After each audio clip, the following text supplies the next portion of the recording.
there was a lot of room for growth. And I think it just kind of helped ignite just this passion for ministry and for the mission. You see when you're like sitting in a high school and you see all the students, I started to see just like their souls and like just the opportunities to, bring their souls closer to Christ. I think one of the biggest things is I can't do any of this on my own strength. And it was precisely in those times when I had nothing left to give and I was like, God, I'm empty, was when when so many beautiful things happened. Overall, I think that the Eucharist was like a big part of like the center of our ministry. We, as a team, we try to go to like weekly mass as often, like daily mass as often as possible. And on Thursdays, basically every week, we go to adoration and we get the grade 12s, like all the guys, sometimes the girls in grade 12s come, like other grades, all the students are coming, like not all the students, but like lots of the students. And it was just really beautiful because there's lots of students who said they hadn't experienced that before. One in particular, he devoted himself every Thursday to go to adoration and to pray the rosary daily. And that wasn't just him, but a lot of the other grade 12s made that commitment too, and they started going to adoration every Thursday. Our team, we really strived for Jesus in the Eucharist. We strive to pray every day together. And I think that's the biggest takeaway is like how much you can grow and love one another when you're all aimed towards heaven together. And it can be challenging, but it's also so beautiful and wouldn't change any of it. I journeyed with multiple students who did end up encountering the faith, like understanding the faith a lot more and encountering Jesus through Alpha, like through the Alpha program. And even just like in the conversations that we were having, I shared my testimony a lot because my testimony kind of like took place when I was in high school, so it was relatable. But it was just, there were so many moments where you would see God working, and it was amazing to kind of just sit back and watch, right? Because it's not me, I'm not doing anything. I'm just sharing what happened in my life. And journeying with these students, just like seeing their growth, it was so amazing. It was amazing. The most serious time of prayer, and there was a drama that was shown that showed God's love. And after that, we went to the students and we asked if they wanted to be prayed over.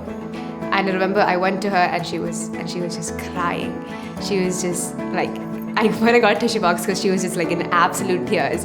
And I remember I was, can I pray over you? And she was like, yeah. And as I was praying, she was she was crying even harder. And it was like this. I remember afterwards she came and she told me she said, thank you for praying over me. And she didn't even have words to tell me because she was just so emotional. And it was I was so taken back by it because I didn't expect it, especially from this group, because I was like, oh, they don't care. This is going to be one of those retreats, they don't care. It's I'm going to do it still, but it's just, they're not going to care. I was just it was such a beautiful, she got such a beautiful experience from it. So me and my teammate, we walk to the store and we meet these two women. And one of them was the mother for the kids that we had in our first communion prep.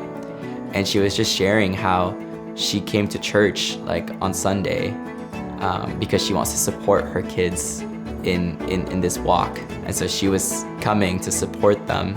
And I just thought how beautiful it was that just by ministering to her kids, she's able to come to church and start even in her own way rediscovering her faith. That was just beautiful. Being more open with people. I think that's something I've grown in. Yeah, so I had a hard time sharing stuff with people before net because I was just I didn't really have a solid trust with them. I guess you gotta have a certain amount of trust to people. And now, there's just a certain there's a very powerful beauty to sharing just with your brother on team. There was people praying for me going into this year, and God told me over the summer, He said, I'm gonna heal you this year. He said, you're gonna receive healing through your team this year. And He said that to me in prayer. And He kept His word. And I was healed in so many ways through my team this year, and especially through my brotherhood. Jonas is really my best friend, I've met people who I know I will, it will be a lifelong friendship.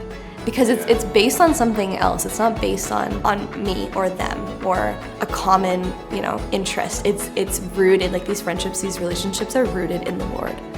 Being able to have brothers, have a brotherhood, really grow into that. It's something I didn't know I needed healing in before this year, but just kind of coming in and experiencing it has been just life-changing. I thought I came here to give, but that was just like a lot of receiving this year. There's growth, and there's lots of things that you'll find that you just wouldn't expect to find. I had no idea I was gonna find community. I didn't realize I was lacking community, and I didn't realize I had this deep like longing for community, and that's kind of what I found. It's like you don't realize what you're looking for until you find it, and I think I found it.